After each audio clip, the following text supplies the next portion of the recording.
विनंती केली आणि त्यांनी मान्यता दिलेली. म्हणून आमच्यामध्ये पडद्याआड काही गोष्टी जे चालत असतात ना, त्या सगळ्या तुमच्या समोर उघड करणं मला योग्य वाटत नाही. म्हणून तुम्हाला परवानगी दिली. तुमच्या व्यतिरिक्त जे संभाजीनगर मधले शिवसेनेचे नेते आहेत त्यांनाही मुख्यमंत्र्यांचं स्टेज काही दिसलं नाही.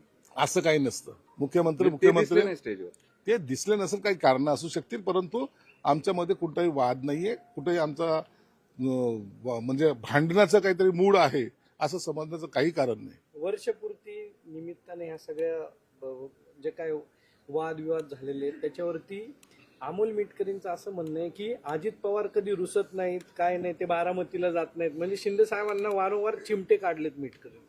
अरे अजित पवार का रुसत नाही त्याचे कारण मिटकरी सांगू शकतील ना.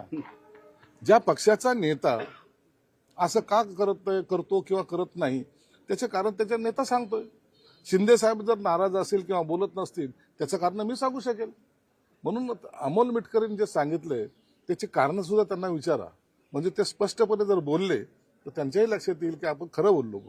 सर, एक फक्त न्यूज 18 लोकमतने सर्वे केलाय, त्याच्यामध्ये मुख्यमंत्र्यांची वेगवेगळ्या पातळ्यांवरती 1 वर्ष झाल्याबद्दल गुणांकन जे ते करण्यात आलेलं होतं आणि जवळपास 33 ते 39% महाराष्ट्रातून मुख्यमंत्र्यांना पसंती मिळताना दिसते.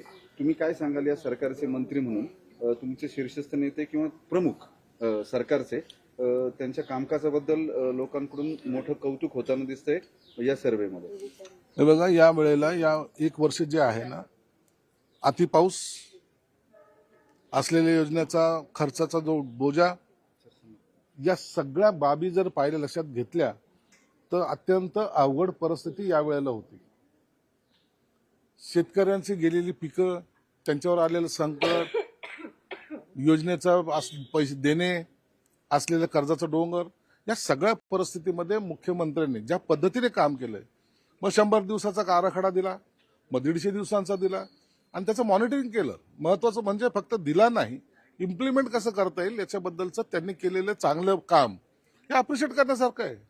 आणि एवढ्या सर्व अडचणीच्या काळामध्ये एक शिस्तबद्ध कार्यक्रम जर होत असेल तर त्या मुख्यमंत्र्याचं कौतुक केलंच पाहिजे. त्याला हे नाकारता येणार नाही तुम्हाला कुणालाही. नसतं माझ्या हातात काही नाही, मी हतबल आहे, माझ्याकडे पैसाच नाही, मी काय करू, हे रडत बसण्यापेक्षा काम करणं महत्वाचं आहे. ते देवेंद्र फडणवीस साहेबांनी केलेलं आहे. कुठले 2 गुण सांगाल मुख्यमंत्र्यांचे कॅबिनेटचे सहकारी म्हणून जे तुम्हाला प्रचंड आवडतात? 2 गुण का, त्यांच्या सर्व गुण संपन्न आहेत मुख्यमंत्री. तसे चांगले गुण त्यांच्यात आहेतच ना, नाकारता येत नाही. परंतु त्यांचा एक आहे, प्रत्येक गोष्टीचा असलेला अभ्यास त्यांच्याकडे आहे.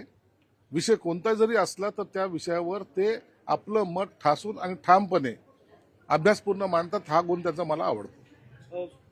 आता तुम्ही 10 पैकी किती मार्क